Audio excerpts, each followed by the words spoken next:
آپ اللہ کا شکر ادا کرنا چاہتے ہیں، 2 رکعت نفل شکرانے کے ادا کریں بھی، اللہ کا شکر ادا کریں، آپ شکرانے کے روزہ رکھیں، یہ عملی اقدامات ہیں۔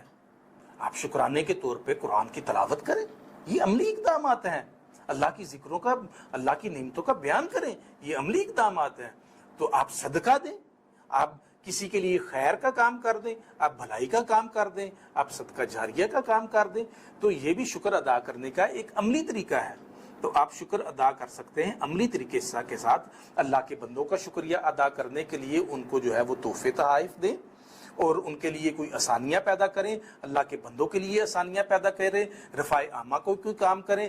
اللہ کا شکر ادا کرنے کے لیے آپ قرآن کی تلاوت کریں، آپ نفلی روزہ رکھ لیں، آپ جو ہے وہ شکرانے کے نفل ادا کریں، آپ اللہ کے ساتھ تعلق کو مضبوط کریں، آپ عبادات کریں، آپ اللہ کی تسبیح بیان کریں، اللہ کی پاکی بیان کریں۔ تو یہ آپ عملی اقدام کر سکتے ہیں، شکریہ ادا کرنے کا، شکر ادا کرنے کا آپ عملی اقدام کر سکتے ہیں۔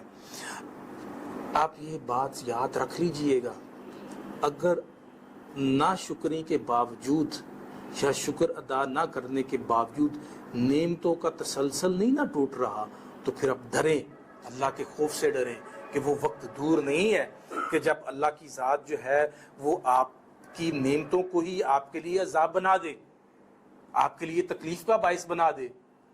اب بارش جو ہے اللہ کی رحمت ہے، لیکن وہی اگر بے وقت ہو جائے، ہماری فصلیں تباہ ہو جائے، تو ہمارے لیے عذاب ہے۔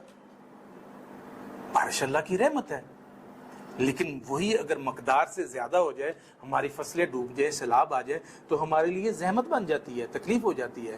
تو یہ بالکل ایسے ہی ہے کہ بار بار بارش ہو رہی ہے، تو وہی بار بار بارش ہونے کا یا بے وقت بارش ہونے کا سبب جو ہے ہمارے لیے وہی رحمت جو ہے وہ زحمت بن جائے گی، اسی لیے وہی نعمت جو ہے ہمارے لیے عذاب بن جائے گا۔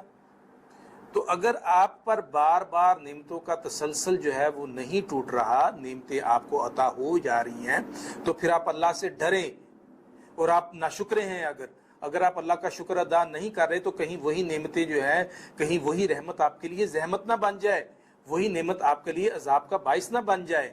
تو آپ خود میں جو ہے وہ شکر ادا کرنے کی جو ہے عادت ڈالیں۔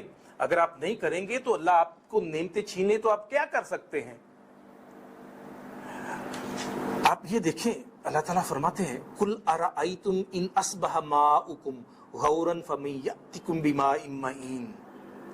اگر جو پانی اللہ آپ کا پانی زمین میں دھنس دے، تو کون ہے جو آپ کے سامنے جو ہے وہ بہتا ہوا پانی لے کے آ سکتا ہے؟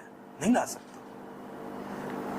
تو یہ دیکھیے، اگر آپ سے نعمتوں کا حصول چھین لیا جائے تو وہ کون نعمتیں ہیں بس۔ لیکن بات یہ ہے کہ جو نعمت بیان کرنے والے ہیں نا، وہ بڑے کم لوگ ہیں۔ قُلْ هُوَ الَّذِي أَنشَأَكُمْ وَجَعَلَ لَكُمُ السَّمْعَ وَالْأَبْصَارَ وَالْأَفْئِدَةَ قَلِيلًا مَا تَشْكُرُونَ۔ تو اللہ تعالیٰ فرماتا ہے قُلْ هُوَ الَّذِي أَنشَأَكُمْ، اللہ ہے نا وہی اللہ جس نے ہمیں پیدا کیا۔ وَجَعَلَ سَمْعَكُمْ وَأَبْصَارَكُمْ، ہمارے لیے کان بنائے اللہ نے، ہمارے لیے آنکھیں بنائی۔ قُلْ هُوَ الَّذِي أَنشَأَكُمْ وَجَعَلَ لَكُمُ السَّمْعَ وَالْأَبْصَارَ وَالْأَفْئِدَةَ، دل بنایا۔ قَلِيلًا مَا تَشْكُرُونَ، بہت ہی تھوڑے لوگ ہیں جو شکر ادا کرنے والے ہیں۔ تو ہمیں اللہ سے دعا کرنا چاہیے کہ ہمیں وہ جو قلیل لوگ ہیں نا، قلیل لوگ، ان میں ہمیں شامل فرما۔